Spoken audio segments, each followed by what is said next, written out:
नमस्कार। आज मैं आपको इन्फ्लोरेसेंस के बारे में, पुष्पक्रम जो विभिन्न प्रकार के पादपों में पाए जाते हैं, उसके बारे में पिछले उसमें हम देख चुके हैं। अब इनके अलावा से जो कुछ विशेष प्रकार के पुष्पक्रम पाए जाते हैं पादपों में, उसके बारे में चर्चा करेंगे। तो जो विशेष प्रकार के पुष्पक्रम है, मतलब जो रेसिमोस और साइमोस प्रकार से कुछ अलग हटके हैं, जैसे साइथियम है, वर्टिसिलास्टर है, हाइपेंथोडियम है। ये 3 प्रकार के पुष्पक्रम जो है कुछ अलग प्रकार के होते हैं। और ये जो पुष्पक्रम है वो किसी फैमिली को भी बिलोंग करते हैं। तो उसके पहले मैं आपको थोड़ा सा कैपिटुलम इन्फ्लोरेसेंस के बारे में बताना चाहूँगी। कैपिटुलम इन्फ्लोरेसेंस जो कि रेसिमोस प्रकार का, ससीमाक्ष प्रकार का असीमाक्ष प्रकार का इन्फ्लोरेसेंस होता है। इसमें कुछ दूसरे जो रेसिमोस प्रकार के इन्फ्लोरेसेंस है उनसे थोड़ा सा कुछ अलग हटके इन्फ्लोरेसेंस है ये, इसलिए इसके बारे में आपको थोड़ा सा डिटेल में बताना चाहूँगी। तो ये जो कैपिटुलम इन्फ्लोरेसेंस है, ये अवरंत पुष्पों के पुंज से बनी एक सघन पुष्पक्रम होता है।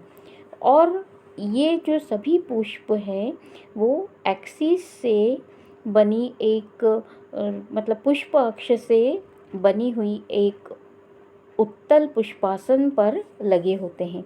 ये इस प्रकार का ये उत्तल पुष्पासन है और इसके ऊपर ये 1 2 3 4 जो नंबर डाल रखे हैं ये सारे पुष्प हैं। अब ये जो पुष्प हैं ये इस पुष्प अक्ष से बने हुए एक पुष्पासन पे लगे हुए होते हैं। ये इस प्रकार का जो पुष्पक्रम है वो कंपोजिटी फैमिली का एक लक्षण है। कंपोजिटी में इस प्रकार का पुष्पक्रम पाया जाता है। कंपोजिटी फैमिली में आप लोग सब सूरजमुखी से परिचित हैं, तो उसमें इस प्रकार का पुष्पक्रम पाया जाता है। अब ये पुष्पक्रम, इस पुष्पक्रम में जो विशेषता है वो क्या है? पुष्पक्रम के आधार पर प्रायः सहपत्रों का एक इन्वॉल्यूकर पाया जाता है, जिसको इन्वॉल्यूकर ऑफ ब्रैक्ट कहते हैं। ये जो आपको यहाँ नीचे दिख रहे हैं ये इन्वॉल्यूकर ऑफ ब्रैक्ट्स होते हैं, ब्रैक्ट्स पाए जाते हैं वो इन्वॉल्यूकर में। फिर प्राथमिक मुंडक प्रायः असीमाक्ष और समशीख और संयुक्त मुंडकों में विन्यासित होते हैं। प्रत्येक मुंडक में फ्लोरेट्स, अब इनके अंदर जो हम उसको कहेंगे, जो प्रत्येक पुष्प है उसको हम कहेंगे, ये जितने भी 1 2 3 4 नंबर डाल रखे हैं ये सारे फ्लोरेट्स कहलाते हैं। तो प्रत्येक मुंडक पुष्पक्रम में फ्लोरेट्स की संख्या अनेक हो सकती है। ये फ्लोरेट्स जो हैं वो 3 प्रकार के पाए जाते हैं। कैपिटुलम में 3 प्रकार के मुंडक पाए जा सकते हैं, या 3 तरह के, हमको अलग अलग प्लांट्स में 3 तरह के दिखाई दे सकते हैं। तो ये 3 प्रकार के कौन से? विषम पुष्पी, दूसरा समपुष्पी नलिकाकार और तीसरा है समपुष्पी जीभिकाकार। जो पहला विषम पुष्पी प्रकार का है, इसके अंदर विषम पुष्पी में प्रकार के मुंडक में 2 प्रकार के फ्लोरेट दिखाई देते हैं। एक को हम कहते हैं रे फ्लोरेट और दूसरे को कहते हैं डिस्क फ्लोरेट। ये जो है डिस्क के ऊपर जो लग रहे हैं ये सारे डिस्क फ्लोरेट कहलाते हैं। और सूरजमुखी में आपने जो ऐसे बड़े बड़े से पत्ते जैसी संरचना हमको दिखाई देती है, जिनको उन यहाँ पर पाए जाते हैं, उनको हम कहते हैं रे फ्लोरेट्स। तो मुंडक में परिधि की ओर स्थित एक रे फ्लोरेट पाए जाते हैं और ये कुछ साइज में बड़े होते हैं और ये एक व्यास सममित और जीभिकाकार और प्रायः स्त्री केसरी या फिर वंध्य होते हैं।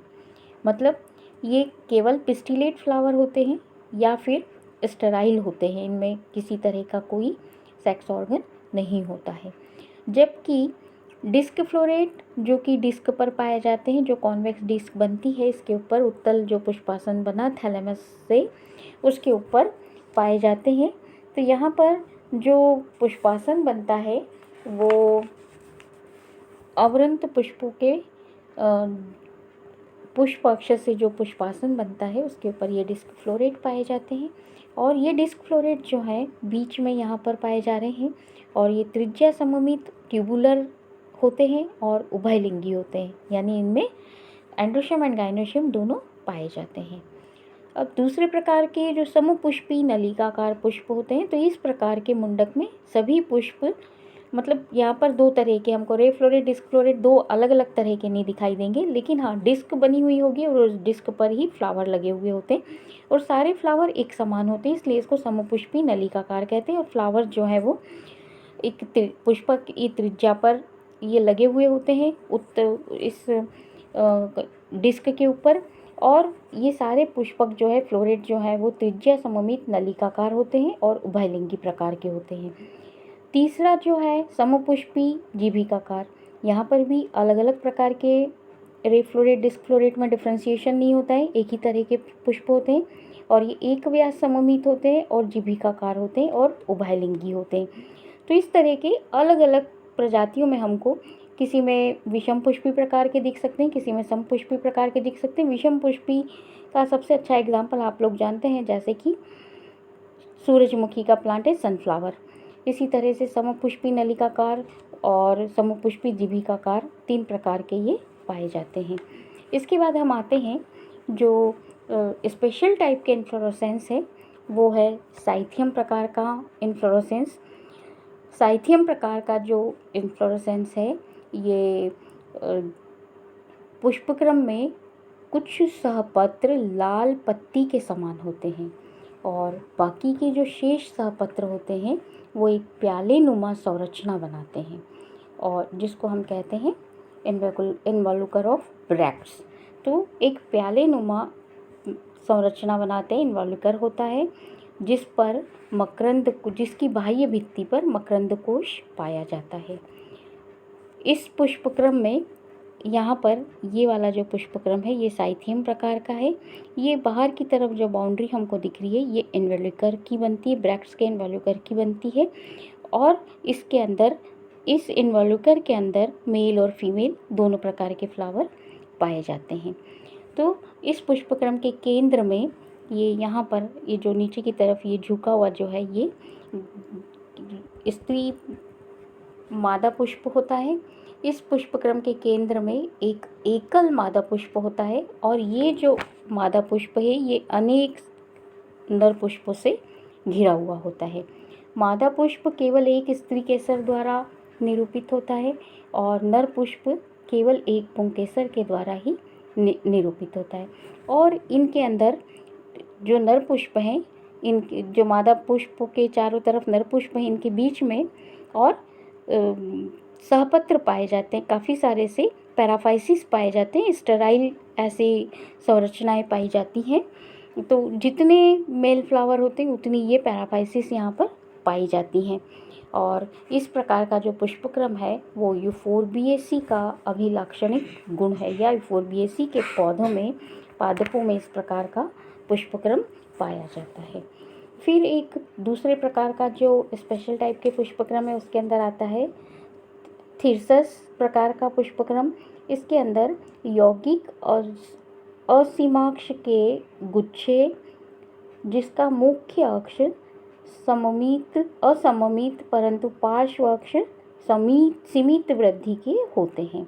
मतलब क्या है कि जो मुख्य अक्ष है यहाँ पर ये वाला जो है वो, ये वाला जो है इस प्रकार का, ये वाला इस प्रकार का पुष्पक्रम है और ये जो मुख्य अक्ष है रेसिमस प्रकार का ये असीमित वृद्धि वाला होगा और ये जो लैटरल ब्रांचेस है ये सीमित वृद्धि वाली होती है और इन लैटरल ब्रांचेस के ऊपर गुच्छों में पुष्प लगे हुए होते हैं, जैसे लीलेक के अंदर इस प्रकार का पुष्पक्रम पाया जाता है। फिर आते हैं हम वर्टिसिलास्टर प्रकार का पुष्पक्रम। ये यहाँ पर आप देख रहे हैं, ये जो है ये वर्टिसिलास्टर प्रकार का पुष्पक्रम है। इसको आप डायग्रामेटिक रिप्रेजेंटेशन इस प्रकार का होता है। तुलसी के पादप में इस प्रकार का पुष्पक्रम हमको दिखाई देता है। ये एक सघन द्विशाखी सशीमाक्ष पुष्पक्रम होता है। इसके अंदर लगभग वृंतहीन पुष्पों के गुच्छे एक दूसरे के सम्मुख सहपत्रों अथवा पत्तियों के कक्ष में व्यवस्थित होते हैं। वृंतहीन फ्लावर होते हैं, ये देखिए आप यहाँ पर, ये जो है ये सारे वृंतहीन फ्लावर होते हैं और ये पत्ती के कक्ष से लगे हुए या तो सहपत्र के सम्मुख होंगे, मतलब ये सहपत्र है इधर और उसके सम्मुख ये फ्लावर लगा हुआ होगा, या फिर ये पत्ती के ये यहाँ पर से ये लीफ निकलती है और इसके कक्ष में ये फ्लावर यहाँ पर पाए जाते हैं। पुष्प सहपत्री और सपुष्पवृंत पूर्ण और एक व्यास सममित उभयलिंगी और पंचभागी जायांगधर पुष्प होते हैं और इस प्रकार के पुष्प जो है वो ऑसिमम तुलसी में हमको लेबिएटी फैमिली तुलसी में दिखाई देते हैं। इसके बाद आते हैं हम हाइपेंथोडियम प्रकार का पुष्पक्रम। तो इस प्रकार के जो पुष्पक्रम है हाइपेंथोडियम प्रकार के पुष्पक्रम जी इस प्रकार के पुष्पक्रम अंजीर में दिखाई देता है हमको। और ये वाला जो पुष्पक्रम है ये हाइपेंथोडियम टाइप का पुष्पक्रम है। तो इस प्रकार के पुष्पक्रम में थैलेमस जो है वो गूदेदार होकर चपटे प्याले जैसी एक खोखली संरचना बना देता है। ये इस तरह से यहाँ पर ये जो थैलेमस है पुष्पासन मतलब ये एक थैलेमस पतली एक चपटी गूदेदार संरचना बना देता है और उसके बाद जो गूदेदार संरचना खोखली संरचना जो बनी उसके शीर्ष पर इस प्यालेनुमा संरचना के शीर्ष पर यहाँ पर एक ऑस्टियोल एक छिद्र होता है और इस ऑस्टियोल से नीचे की तरफ मेल और फीमेल फ्लावर पुष्प के अंदर की भित्ति मेल और फीमेल फ्लावर इस थैलेमस की भित्ति पर लगे हुए होते हैं। तो जो छिद्र के समीप फ्लावर होते हैं वो मेल फ्लावर होते हैं और छिद्र से जो दूर है यहाँ पर जो है वो फीमेल फ्लावर होते हैं। तो इस प्रकार से और ये अंजीर में पाया जाता है। इस प्रकार से ये स्पेशल टाइप के पुष्पक्रम पादपों में हमको दिखाई देते हैं। इसके बाद एक और शब्दावली रह जाती कि यदि कहीं एकल पुष्प ही लगता है तो उस स्थिति में हम क्या कहेंगे। तो एकल पुष्प की स्थिति में हमको दो तरह की शब्दावली या दो तरह की स्थितियाँ दिखाई देती हैं। एक होता है सोलिएटरी टर्मिनल यानी एकल अंतस्थ और दूसरा होता है सोलिएटरी एक्सिलरी यानी एकल कक्षीय। ये वाला जो पुष्पक्रम है यहाँ पर ये वाला जो देख रहे हैं इसको कहते हैं हम सोलिएटरी टर्मिनल मतलब शीर्ष के अंतिम सिरे पर विकसित अकेला पुष्प होगा। सोलिएटरी मतलब अकेला पुष्प होगा। तो शीर्ष के अंत में अंतिम सिरे पर ये यहाँ पर ये शीर्ष के ये अंतिम सिरे पर ये एकल पुष्प खिला हुआ है। तो इस प्रकार का जो पुष्पक्रम है वो लिली पॉपी इनमें पाया जाता है। फिर सोलिएटरी एक्सिलरी प्रकार का पुष्पक्रम ये जो है सोलिएटरी एक्सिलरी प्रकार का पुष्पक्रम है। इस प्रकार के पुष्पक्रम में भी पुष्प अकेला ही एकल ही होता है लेकिन ये कहाँ से लगा हुआ है ये पत्ती के ये लीफ है और इस लीफ के कक्ष से ये फ्लावर विकसित होते हैं जैसे कि कुकुरबिटा में पाए जाते हैं। कुकुरबिटेसी फैमिली में इस प्रकार के पुष्पक्रम दिखाई देते हैं और गुड़हल में भी इस प्रकार का पुष्पक्रम पाया जाता है।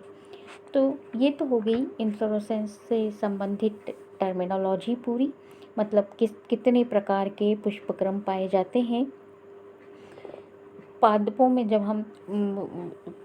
जब फ्लोरल टैक्सोनॉमी हम लिखते हैं फ्लावर की तो हमको सबसे पहले पुष्पक्रम को केवल फ्लावर के बारे में लिख रहे हैं तो हमको पुष्पक्रम पहले लिखना होता है कि किस प्रकार का पुष्पक्रम है वो रेसिमोस है साइमोस है या फिर सोलिएटरी फ्लावर है और यदि कोई विशेष प्रकार का पुष्पक्रम होता है तो उसके बारे में हमको वहाँ पर बताना ज़रूरी होता है। तो इस प्रकार से ये इन्फ्लोरेसेंस की टर्मिनोलॉजी पूरी होती है और प्रैक्टिकल के पॉइंट ऑफ व्यू से भी ये टर्मिनोलॉजी काफ़ी इम्पोर्टेंट है। स्पेशल टाइप के जो पुष्पक्रम है साइथियम वर्टिसिलास्टर हाइपेंथोडियम ये प्रैक्टिकल एग्ज़ाम में भी पूछे जाते हैं और थियरी एग्ज़ाम में भी इनके ऊपर शॉर्ट नोट आता है। तो एग्जामिनेशन पॉइंट ऑफ व्यू से ये काफ़ी इम्पोर्टेंट चीज़ें हैं। धन्यवाद।